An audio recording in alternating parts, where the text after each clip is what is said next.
রুটি বা ভাতের সাথে একঘেয়েমি শাক বা সবজি কিন্তু খেতে সবসময় ভালো লাগে না। রান্নায় যদি একটু নতুনত্ব থাকে, একটু ভিন্নতা থাকে, তাহলে চেটে পুটে শাক সবজিও কিন্তু সবাই খেয়ে নেবে। আসসালামু আলাইকুম, আমি কাউসার নূপুর। সবসময় চেষ্টা করি সহজভাবে পারফেক্ট রেসিপি শেয়ার করার। আর আমার চ্যানেলে রান্নার পাশাপাশি আমি কিন্তু বাগান বিষয়ক অনেক ভিডিও শেয়ার করি। আর আজকে শেয়ার করব বাগানের সেই তরতাজা শাক দিয়ে মজাদার একটা রান্না। আজকে দেখুন যে ফার্স্ট আমি বাগানে চলে এসেছি পুঁই শাক কাটার জন্য। পুঁই শাক কিন্তু বাসার অনেকেই খেতে চান না, বিশেষ করে বাচ্চারা তো একদমই খেতে চান না। কিন্তু আজকে যে মজাদার রান্নাটা দেখাবো, এভাবে পুঁই শাক রান্না করলে দেখবেন যে আপনার বাসার সবাই খুবই মজা করে খাবে।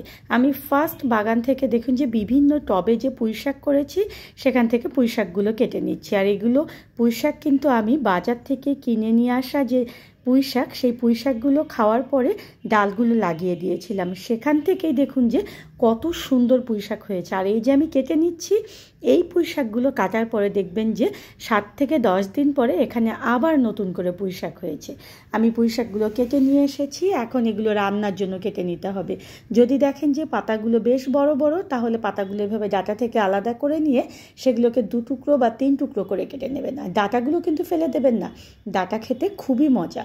যদি ডাঁটাটা একটু শক্ত হয় তাহলে এভাবে করে ছিলে নেবেন, তাহলে এটা রান্নার পরে অনেক নরম হয়।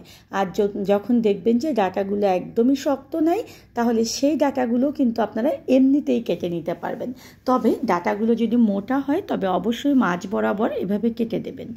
রান্নার সময় যদি আপনার তরকারি কাটাটা ভালো হয়, তাহলে দেখবেন যে রান্নাটা আরও বেশি মজাদার হবে। আগেকার যুগে নানি দাদিরা কিন্তু তরকারি কাটার উপরে বেশ মনোযোগ দিতেন। তাদের মতে তরকারি কাটা ভালো না হলে রান্নাটা একদম ভালো হয় না। আমি শাকগুলোকে কেটে তারপরে ভালো করে ধুয়ে ফিরে আসলাম।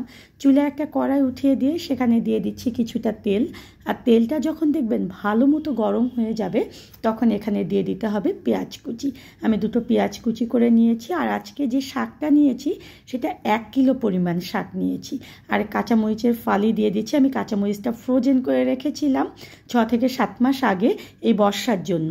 আর দেখুন যে ফ্রোজেন করার পরও কাঁচামরিচগুলো কত সবুজ হয়েছে, এবং ভিতরটাও কিন্তু একদম তাজা, যেরকম মরিচ সেরকমই রয়েছে।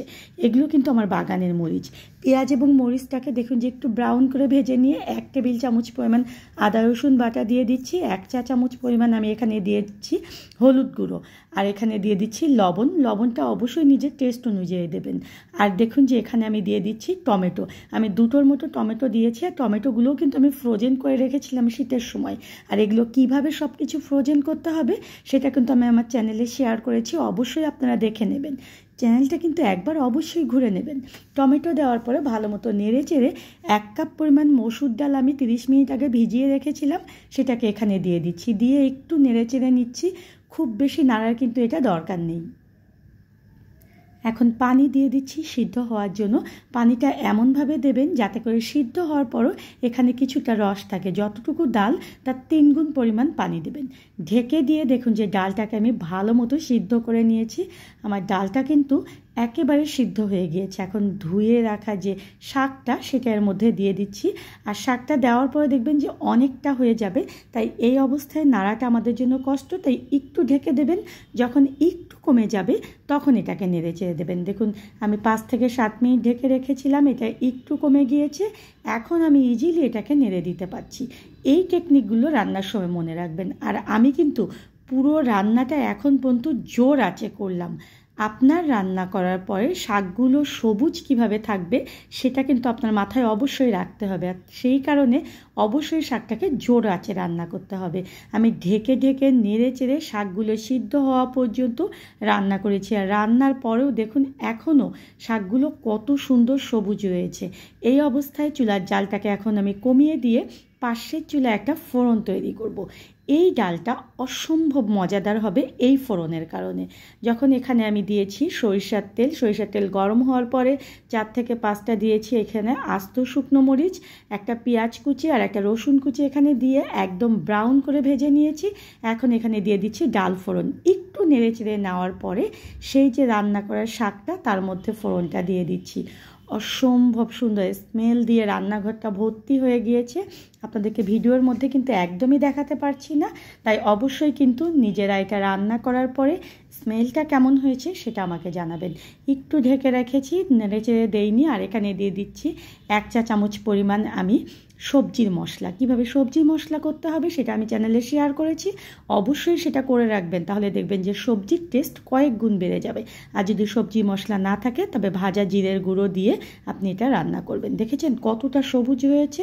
জাস্ট এটাকে ঢেকে রেখে দেবো, রেখে দেওয়ার পরে এটা আমরা রুটি বা ভাতের সঙ্গে পরিবেশন করব। আর এটা রান্না করার পরে এটার এমন ফ্যান হয়ে যাবেন যে পুঁই শাক এভাবে না রান্না করে অন্যভাবে কেউ বাসার খেতেই চাইবে না।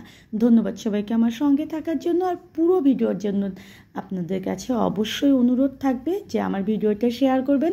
চ্যানেল থেকে যারা দেখছেন পরবর্তী ভিডিওর জন্য চ্যানেলটা শেয়ার করবেন, যারা পেজ থেকে দেখছেন পেজে একটা লাইক এবং ফলো দেবেন।